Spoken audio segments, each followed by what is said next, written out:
महेश जो बचपन से ही घूमना फिरना पसंद करता था और इस बात से उसकी माँ कमला उससे ज़्यादा खुश नहीं थी। और इस बार भी उसकी माँ उसे उस उद्दमगढ़ के जंगल में उस महल में जाने से मना कर रही थी कि उस जंगल में बेटा मत जाओ, उसमें तुम्हारे लिए खतरा है। लेकिन महेश उनकी बात को टालता है।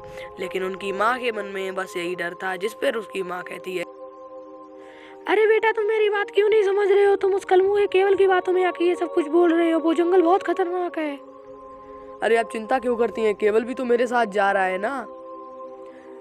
ठीक है जाओ, लेकिन तुम बस उस जंगल में जाते ही मुझे फ़ोन करते रहना, जगह जगह पर फ़ोन करना, क्योंकि वो जंगल बहुत ख़तरनाक है। अगर तुम्हें जाना है तो जंगल में जाना, उस महल में मत जाना। उस जंगल को और उस महल को लोग हंटेड मानते हैं।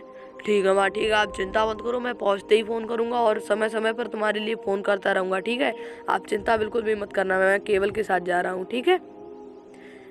बस महेश का ये प्लान था कि वो केवल के साथ उस जंगल में जाएगा, लेकिन उसकी माँ के दिल में एक डर बैठा था कि वो उस जंगल में ना जाए। उसकी माँ उसे बार बार समझा रही थी, लेकिन महेश उनकी बात नहीं सुन रहा था। महेश थोड़ा गरीब था और इससे बिल्कुल अलग था केवल। केवल महेश से ज़्यादा अमीर था, लेकिन केवल और महेश में सिर्फ इतना अंतर था कि केवल महेश से बहुत ज़्यादा अकड़ू था। केवल के मन में किसी ना किसी को हमेशा परेशान करने का कुछ ना कुछ विचार बना रहता था, जिस पर उसकी माँ उससे ज़्यादा खुश नहीं थी। और इस बार भी वो अपनी माँ से लड़ रहा था, झगड़ रहा था और बस कह रहा था कि मैं उस जंगल में जाऊँगा। दूसरी तरफ महेश ने अपनी माँ को उस जंगल में जाने के लिए मना लिया था और बस ये इंतज़ार कर रहा था कि जल्दी से दिन हो और मैं उस जंगल में घूमने जाऊं। अरे माँ, मैंने आपसे कितनी बार बोला है कि आप मुझ पे इतना हुक्म मत चलाया करो। आपके एक बार में समझ नहीं आता है क्या? मैं उस जंगल में जाऊंगा। ठीक है बेटा, तुम्हें जाना है तो फिर जाओ, तुम मेरी बात तो कभी सुनते नहीं हो।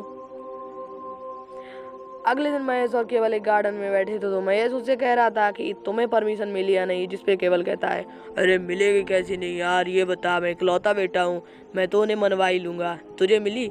हाँ भाई मुझे मिल गई है, लेकिन यार बस थोड़ी सी दिक्कत हुई थी, मम्मी थोड़ी परेशान हुई, लेकिन फिर उन्होंने मेरे को परमिशन दे दी है, चलो अब चलेंगे। बस उन दोनों को परमिशन मिल चुकी थी उस जंगल में जाने की, लेकिन उन्हें नहीं पता था कि उनके साथ क्या होने वाला है। अगले दिन सुबह होते ही वो लोग अपनी गाड़ी में बैठते हैं और जंगल के लिए रवाना हो जाते हैं। और अब वो लोग उसी हवेली के दरवाजे पर खड़े थे, लेकिन उनके सामने था एक बाबा जो उनसे ये कहता है, अरे बेटा तुम यहाँ पर क्यों आए हो? वो तुम्हारा इंतजार कर रही थी, उसे इतने दिनों से एक शिकार की तलाश थी और तुम मरने चले आए हो, तुम मरोगे। पर उस बाबा को सिर्फ पागल समझते हुए केवल उस बाबा को नजरअंदाज करते हुए ये कहता है, अरे भाई महेश तुझे डर तो नहीं लग रहा है ना? ये बाबा बिल्कुल फट्टू लग रहा है मेरे को, पागल है, खिसका हुआ है, इसकी बात पे ज़्यादा ध्यान मत देना, ठीक है? और चल अब अपन लोग अंदर चलते हैं। यार ये कैसा यार बाबा मिला हम लोग को। जैसे ही महेश और करण अंदर आते हैं तभी दरवाजा अपने आप बंद हो जाता है। अरे भाई ये क्या हुआ, ये क्या हुआ, ये दरवाजा अपने आप बंद कैसे हो गया? अरे यार इतनी चिंता क्यों करता है? क्या पता वो बाबा हमें डराने की कोशिश कर रहा हो, या फिर क्या पता ये दरवाजा हवा से बंद हो गया हो। वो बाबा भी सनकी था। केवल और मैं ये सभी थोड़े ही आगे चले थे कि उन्हें एक लड़की दिखती है जो किसी हूर की परी से कम नहीं थी।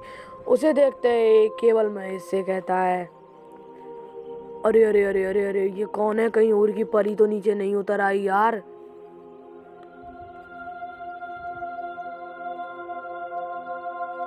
मैडम, ओ मैडम, मैडम आपका नाम क्या है? Hello madam.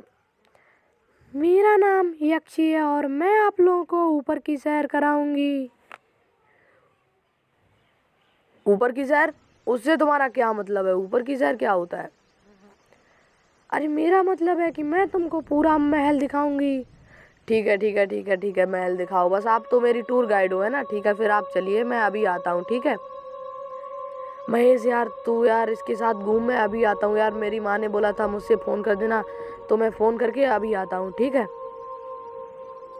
ठीक है ठीक है, जा तू जा, अपनी माँ को फ़ोन कर देना और जल्दी से आना, मैं भी इसके साथ अभी थोड़ा ही आगे जाऊँगा, ठीक है?